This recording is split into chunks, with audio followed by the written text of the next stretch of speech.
ඉතින් ආයිබෝන් සියලු දෙනාටම මගේ YouTube ප්‍රේක්ෂකයින්ට ඉතින් මම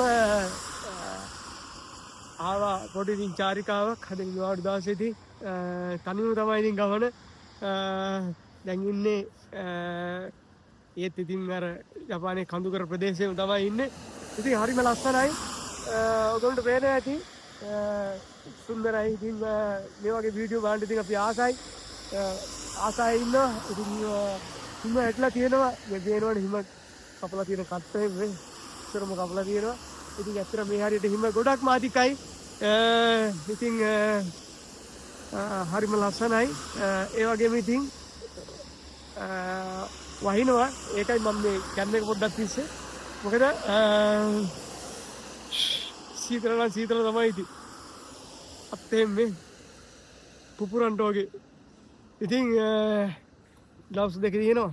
ඉතින් ග්ලව්ස් දෙක දාන මේ පැටි කරන්න කමාරුයි. ඒක නිසා ඉතින් මම ඉතින් ග්ලව්ස් එක නැතුණා සීතලේම ඉස්සරහට යනවා ඉතින් පොඩ්ඩක්.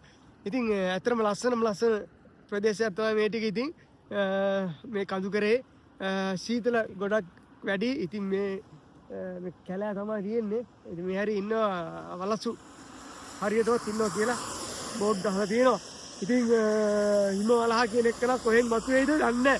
මොකද පේනවා ඇති ඕගොල්ලන්ට මේ පාරේ වාහන කොහොමවත් නවත්තලා නැහැ. මේ මගේ වාහනේ විතරයි නවත්තලා තියෙන්නේ. අනිත් වාහන ඔක්කොම මෙහෙන් මේ යනවා රුස් ගාලා. ඉතින් ඒක නිසා ඉතින් වැඩි එහාට මෙහාට යන්න බෑ ඉතින්. කියන්න බෑනේ. වෙලාව කියන එක. ඉතින් ජපානයේ නම් සුන්දරයි. ඇවිල්ලා ඉතින් ජීවත් වෙන ටිකක් ඉතින් පොඩ්ඩක් කට්ටක් කන්න දෙනවා. මොකද මේවා වීඩියෝ දැකලා ඔයගොල්ලෝ මං හිතන්නේ කට්ටිය ජපානයෙන්ද පුල් try කරනවා. මේව කියලා ජපන් කියලා ජපානයක් තිබුණා ඉස්සර උණු ජපානයක් තිබිලා තියෙනවා. ඉතින් දැන් ඒක අපි ජපානය රකයි කියනව නෙවෙයි ජීවත් වෙන්න ටිකක් හරි අපහසුයි කියන එක තමයි මම ඔයගොල්ලන්ට මේ වීඩියෝ එක ගන්න අතරතුරේ මම ඔයගොල්ලන්ට ජපානය ගැන කියලා කිව්වේ. ඉතින් එනවනම් කයිසෙක්කටම රඩපලකටම කම්පැනි එකටම වීසාවක් හදාගෙන එන්න ඇවිල්ලා ලස්සනට මේ බදු මුදල් එහෙම ගෙවලා ලස්සනට ජීවත් වෙන්න. එහෙම නැතුනොත් එහෙම ඉතින් කෙටි කාලයක් තමයි ජපානයේ ඉන්න පුරන් වෙන්නේ. ඉතින් එහෙම තමයි මම ජපානය ගැන පොඩි විස්තරයක් කිව්වේ. ඔයගොල්ලෝ මේ වීඩියෝ බලනකොට එන්න ආසයි. මම ජපානය යන්න ඕනේ. ජපානය කියන්නේ සුන්දරයි හොඳයි මේමයි කියලා තමයි හිතන්නේ. මේ කිසිම සුන්දරත්වයක් කියන හොඳයි. නයි. තවත් ඉතින් වියදම සරයි. පරිස්සමෙන් ඉන්න ඕනේ. ඉතින් එහෙම තමයි ඉතින්. ජපානය අනිත් රටවල් වගේ නෙවෙයි ඉතින් ටිකක් වෙනස්.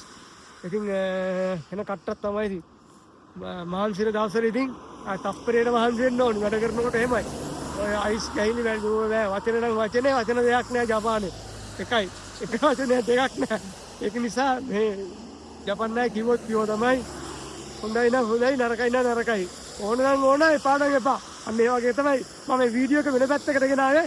මේ මොකද මේ සුන්දර දර්ශන බලන ගමන් ඕගොල්ලෝ හිතයි ජපානයේ මෙහෙමයි කියලා. ඉතින් ඒක නිසා අපි ජපානයේද කියන මේ පොඩි ඉතින් ඔය ගනුන් දීමුත් කරන්නේ. මොකද එන්න එපා කියන එක නෙවෙයි කියන්නේ එන්න ක්‍රමයට එන්න ඇවිල්ලා ලස්සනට වඩු මුදල් ගෙවලා ඒව කරලා ටැක්සි ගෙවලා ඒ කියන්නේ ලස්සනට ජීවත් වෙන්න කියලා තමයි කියන්නේ. ඉතින් අපි තවත් වීඩියෝ එකකින් හම්බෙමු මේ වුණා. ඉතින් හරිම සීතලයි. සීතල කියන්නේ නම් උපරිම සීතලයි. අර පේනවනේ ලංකාවේ මග වගේ වහනක් ගියා. ඉතින් දුකයි දැන්. ඉතින් මේ මම ආපු ඉස්සලා බින්ගයක් ආව කියලා කලින් වීඩියෝ එකක් ගෙනාවා.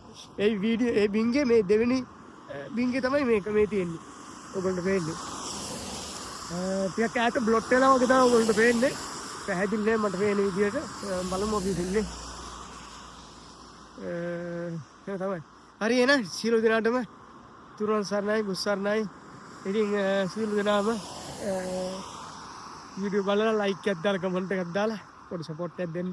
ඒක තමයි වෙන්න ඕනේ. එහෙනම් බුත් සරණයි සියලු දෙනාටම.